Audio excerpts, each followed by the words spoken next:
Hey everyone, I'm working to hit 2,000 subscribers and I need your help to get there. If you enjoy the content, please hit that subscribe button right now.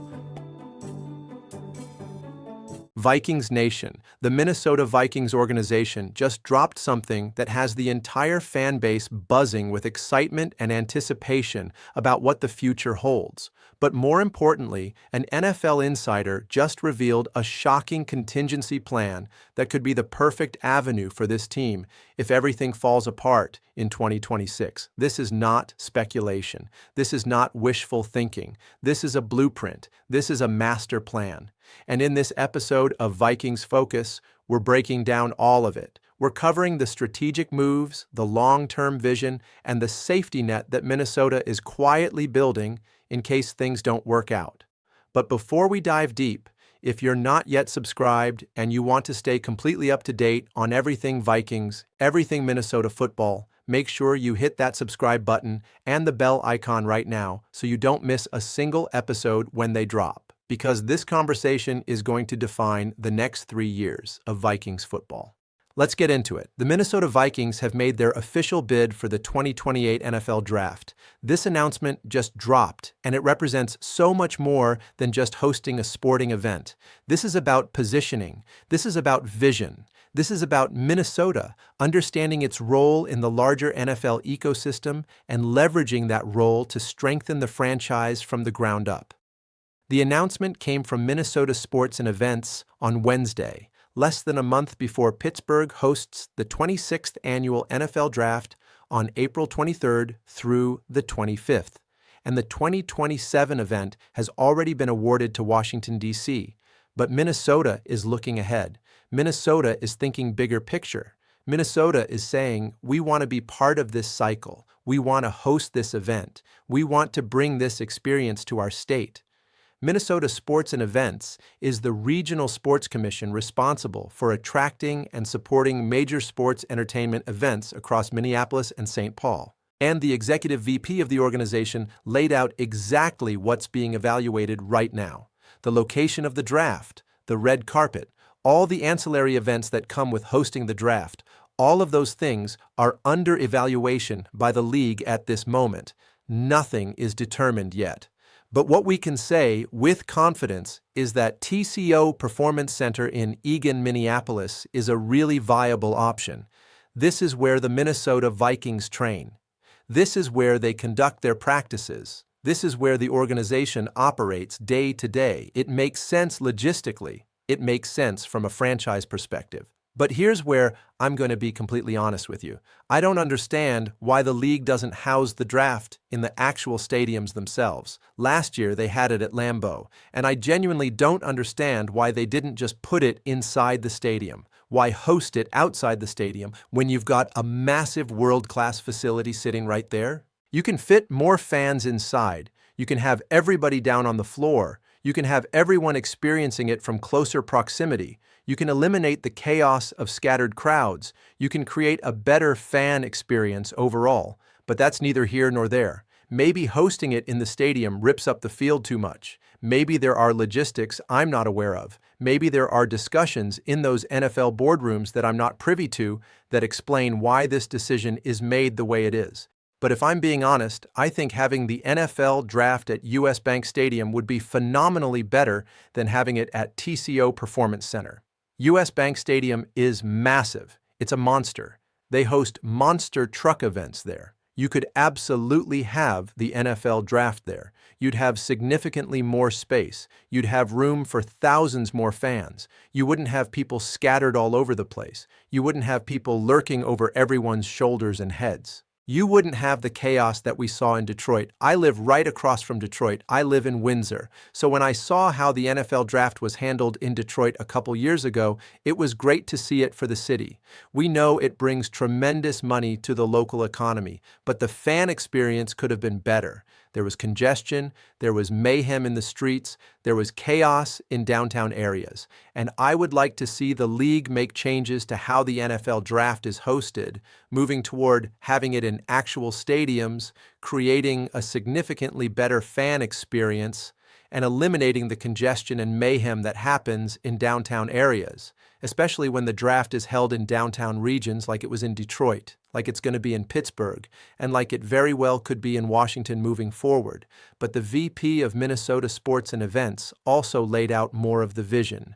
They're talking about flag football, youth football. These areas are going to continue to become more prominent as they relate to the NFL, especially leaning into the 2028 LA Olympics.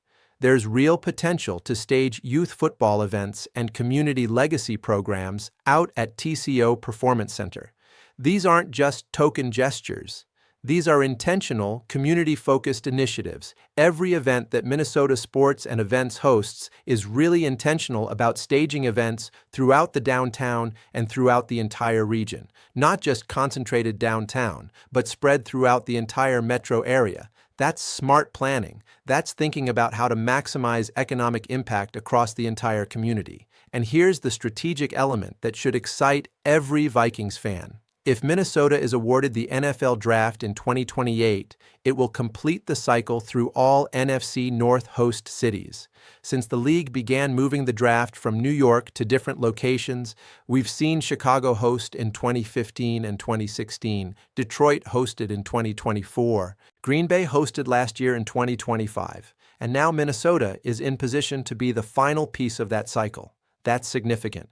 That's a positioning statement. That says the NFC North is a premier destination for NFL events. Let me put the economic impact in perspective because this matters. More than 750,000 fans from all 50 states and 20 different countries attended the draft in Detroit. 750,000. That's not a typo. 750,000 people descended on Detroit for the NFL draft. And you know what that generated? An estimated economic impact of $213.5 million. $213.5 million flowing into the Detroit economy, just from hosting the draft. Last year in Green Bay, attendance exceeded 600,000 fans, 600,000 people. And that resulted in an influx of more than $100 million to the city of Green Bay. $100 million. That's enough money to completely transform athletic departments in schools. That's enough to fund youth programs. That's enough to strengthen community infrastructure. That's enough to create lasting legacies that benefit communities for years after the draft is gone. Think about what that kind of economic impact could do for Minneapolis. Think about what 750,000 visitors could mean for Minnesota.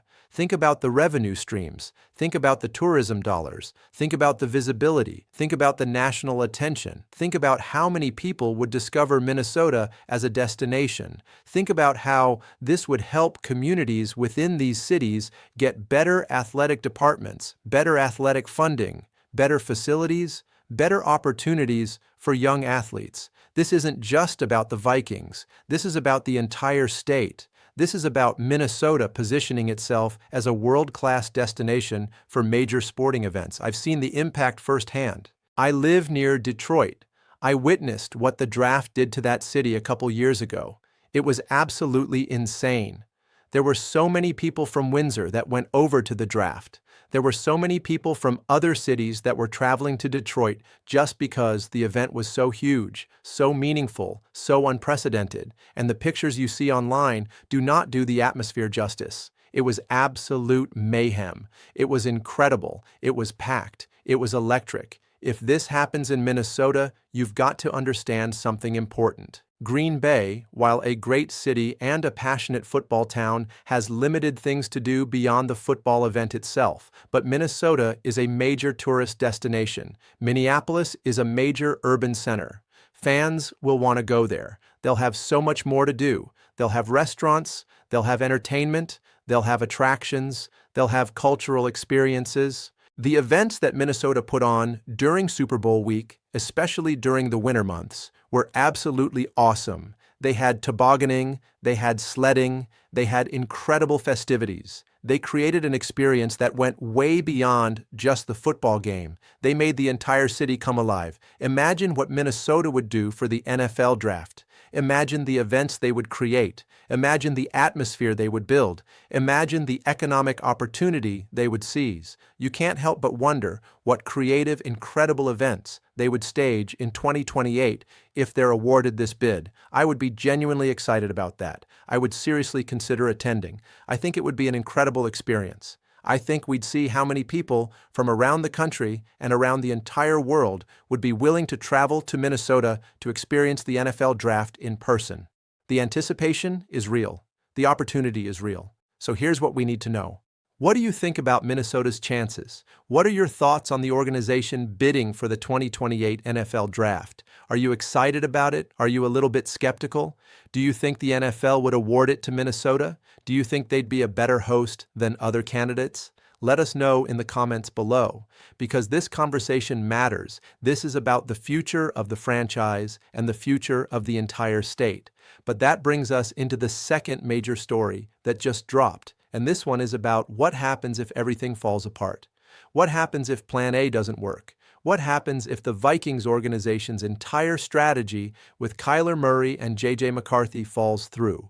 Well, there's a backup plan, and it involves a quarterback who could become the most expensive free agent in NFL history. Here's the reality that every Vikings fan needs to understand.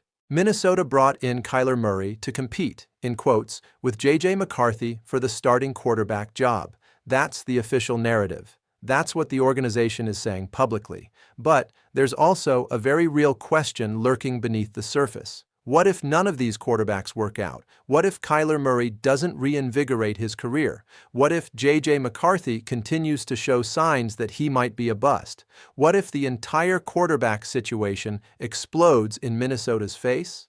Well, according to Jeff Howe of The Athletic, there's a perfect fallback option. And that option is Baker Mayfield. Here's what Howe is reporting.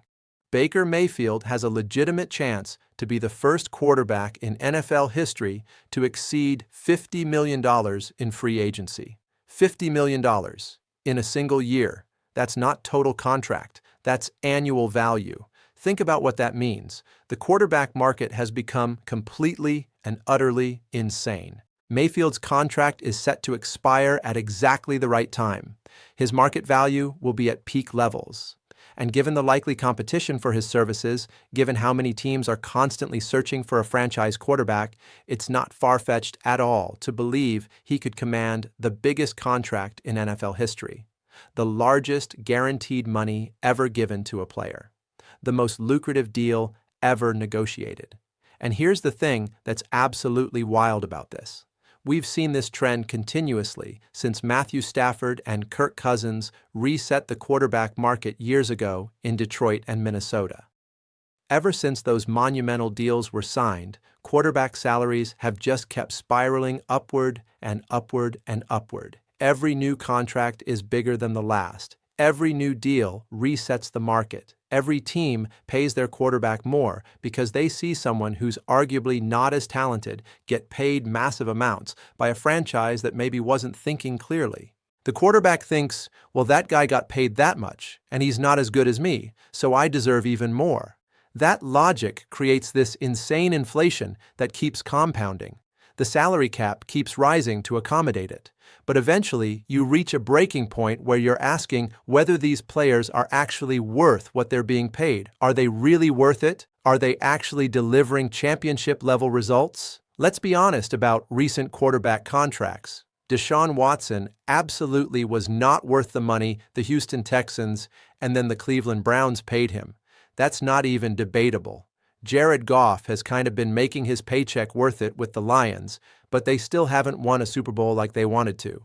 Kirk Cousins never worked out for Minnesota. We gave him all that guarantee money, all that security, and we didn't get a Super Bowl. We didn't even get a Super Bowl appearance. We got heartbreak and wasted opportunities. So there's a clear trend here. Quarterbacks are going to continuously get paid more and more and more because organizations see somebody else get paid a ton of money and they think, well, we don't want to miss on this guy, so we'll pay him whatever he wants. That logic creates this crazy inflation spiral that never ends. Here's the reality about Baker Mayfield. Will he be the best quarterback in the NFL by the time his contract is up?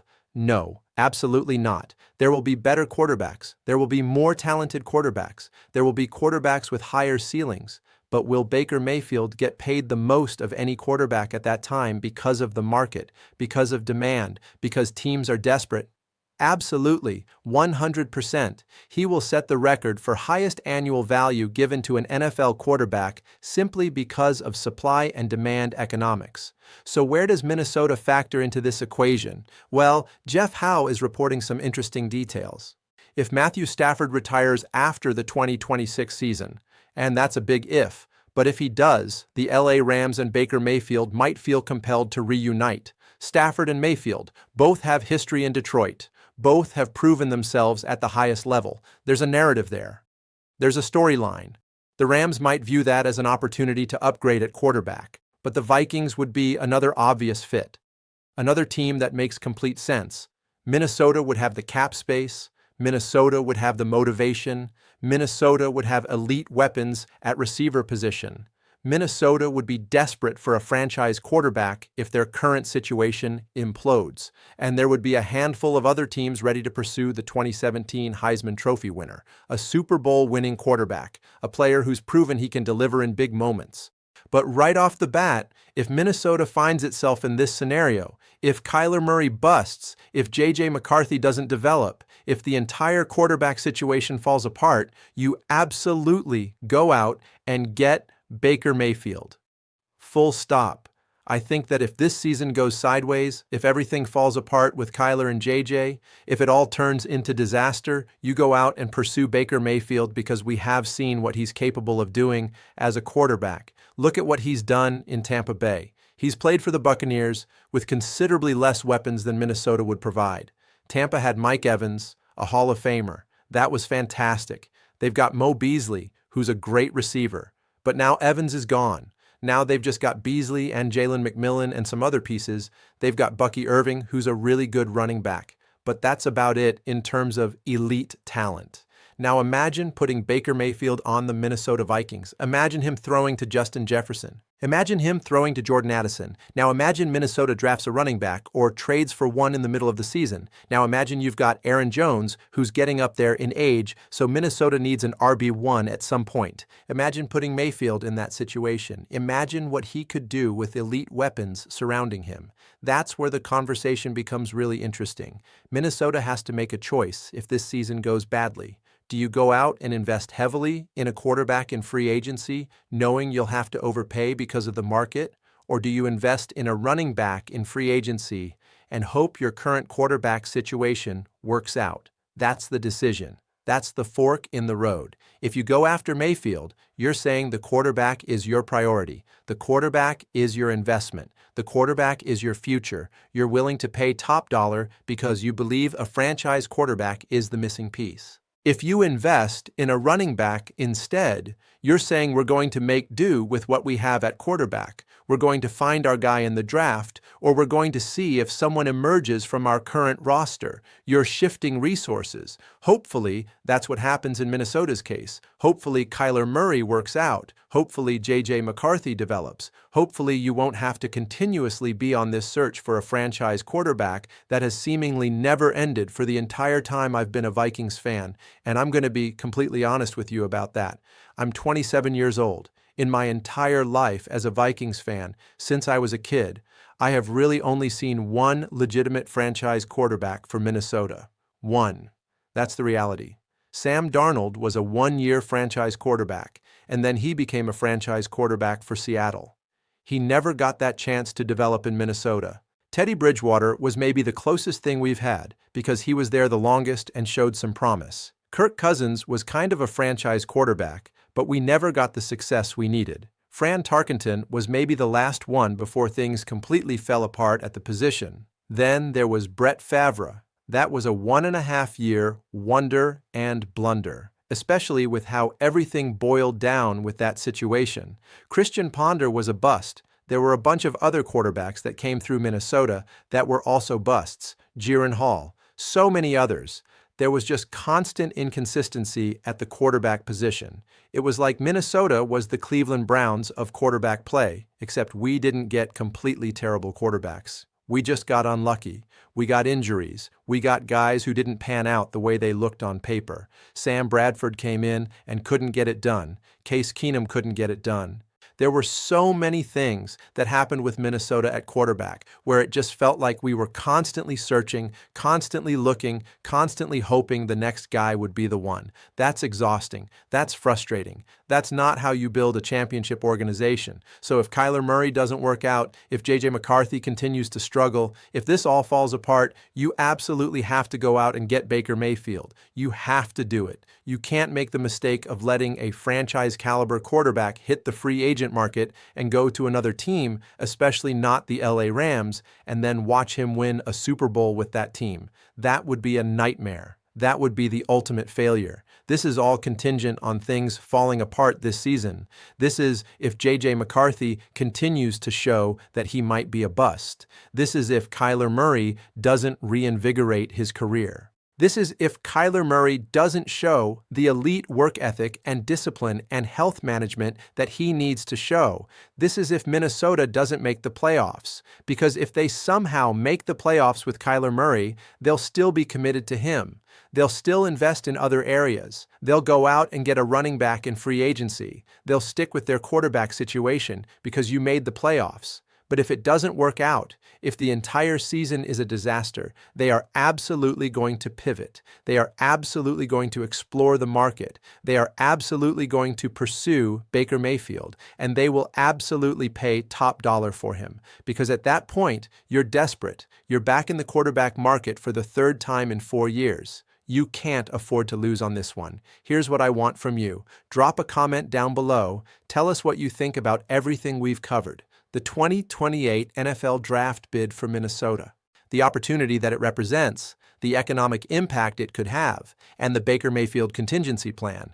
Would you like the idea of Baker Mayfield coming to Minnesota if the contract was right? Would you be okay with overpaying for him if it means finally having a legitimate franchise quarterback, or are you saying absolutely not? Stay away, don't waste the money, let us know your thoughts. Because this conversation is going to shape the next 3 years of Vikings football. That's going to do it for this episode of Vikings Focus. Make sure you stay subscribed. Make sure you hit that bell icon. Make sure you're locked in with us because we're breaking down every move, every rumor, every piece of intel that could impact the Vikings' future. This is the most important offseason in recent franchise history. The decisions being made right now will echo for years. Stay locked. See you in the next one. Take care, Vikings Nation. Let's Hey get everyone, I'm working to hit 2,000 subscribers and I need your help to get there. If you enjoy the content, please hit that subscribe button right now.